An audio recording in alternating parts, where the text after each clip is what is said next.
লোক যদি ভারী বাজবে তাহলে ফোন নাইটে খেলেন কেন? সে তারে দুগা দিয়েছি বলে। বাহ, তা দুঘা দিতে গেলেন কেন? দুগার বেশি তো সহ্য করতে পারে না বলে রোগা তো এই খাবারের দেখুন আপনি কিন্তু না ব্যাপারটা বুঝে বলছি বুঝে শোনেন। হ্যাঁ বলুন। ঘটনা হয়েছিল কি আমার বুকে কফ জমেছিল বলে হ্যাঁ। আমি বউরে বললাম, ওরে বউ আমার বুকটা খানিক জ্বলে যেত। হ্যাঁ। তো সেই শুনে কেউ যদি বলো তোমার বাবারে খেতে করে মারে মেটে দাদারে মেটে খেয়ে নাও, তাহলে মানুষে কি করে বলুন তো? এই একথার মানে কি? হ্যাঁ, প্রথমে আমিও তো মানে বুঝতে পারিনি বলে তাকে দুগা দিয়ে দিচ্ছিল। হ্যাঁ। পরে বুঝলাম সে আমার উপকার করার জন্য এই কথা বলেছিল।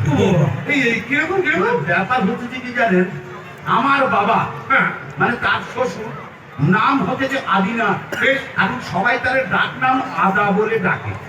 আমার মা মানে তার শাশুড়ি ডাক নাম হচ্ছে তুলসী। আর মনে করেন আমার দাদা মানে তার ভাসুর ডাক নাম হচ্ছে মধু।